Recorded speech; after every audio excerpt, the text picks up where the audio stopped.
आइए बढ़ते आगे। CERC इन्होंने पावर के लिए नए टैरिफ ड्राफ्ट नियम जारी किए और इन ड्राफ्ट पर लोगों की राय मांगी गई और शायद 1 अप्रैल से ये ड्राफ्ट नियम पक्के लागू कर दिए जाएंगे। 1 अप्रैल ही ना कुशल?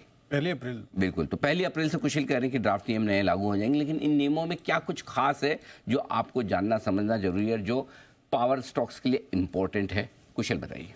बिल्कुल सर, यहाँ पर कुछ एक चुनिंदा स्टॉक्स के लिए ये एक अच्छी खबर निकल कर आ रही है, क्योंकि जो ड्राफ्ट टैरिफ रेगुलेशन इन्होंने FY 25 से 29 तक ये लागू करने का सोच रहे हैं, जो ड्राफ्ट इन्होंने निकाला है उसके तहत आप देखिए तो एक तो हाइड्रो पावर प्रोजेक्ट्स जो बनाती है, जो करती है कंपनियां, जिसमें NHPC है, SJVN है, इनको बड़ा फायदा हो सकता है। ऑफकोर्स NHPC आज देखिए इन फोकस है, क्योंकि 52 वीक हाई भी इसने लगाया, इंट्राडे में भी 8.5% तक के दमदार गेंस ये दिखाते हुए नजर आई है। अब ड्राफ्ट टैरिफ रेगुलेशन में क्या है, जो रिटर्न ऑन इक्विटी है ये जो डिसाइड करती हैं पावर रेगुलेटर, वो 15.5 से 16.5 की रेंज में रखा गया है। बट NHPC के लिए जो पम्प्ड हाइड्रो स्टोरेज और रन ऑन रिवर विद पॉन्डेज, ये वाले जो प्रोजेक्ट्स हैं, यहाँ पर ROE इन्होंने बढ़ाया है, 16.5% से बढ़ाकर 17% इन्होंने कर दिया है, जिस कारण से यहाँ पर NHPC को बड़ा फायदा मिल सकता है। इनफैक्ट आपको याद भी होगा कि वाइब्रेंट गुजरात ग्लोबल समिट के तहत ही यहाँ पर इन्होंने गुजरात पावर कॉर्पोरेशन लिमिटेड के साथ एक MOU भी साइन किया था, जिसमें कुल इन्वेस्टमेंट आगे चलकर FY 25 में करीबन 4,000 करोड़ रुपए की होने वाली है, और इसका नाम है कुप्पा पम्प्ड स्टोरेज प्रोजेक्ट। 750 मेगावाट का ये प्रोजेक्ट होने वाला है गुजरात में।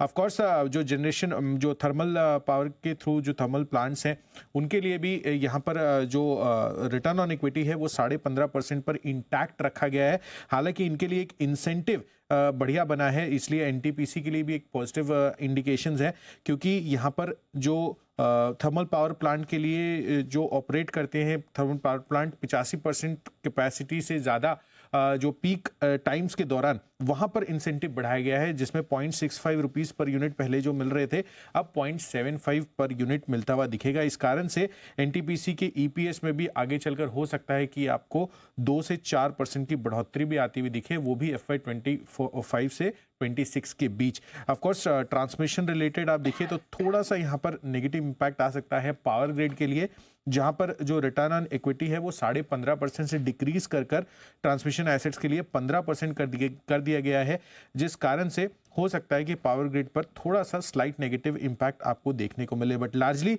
जेफरीज आप देखिए तो NTPC, JSW एनर्जी और पावर ग्रिड तीनों पे खरीदारी की राय बरकरार रखी है और तीनों के लक्ष्य में बढ़ोतरी की है। 415 रुपए के नए टारगेट्स NTPC के लिए है, JSW एनर्जी पे 595 और पावर ग्रिड पर 270 रुपए के टारगेट्स दे रहे हैं। ओके, तो यह है आपके लिए पूरा का पूरा एक्शन पावर शेयरों पर आता हुआ। CERC ने ये ड्राफ्ट नियम जारी किए पावर शेयरों के लिए, और ये आपके लिए बड़ा एक्शन आगे बनता हुआ दिख रहा है। जेफरीज की तरफ से यहाँ पर रिपोर्ट्स भी बड़ी तगड़ी आती हुई दिख रही है।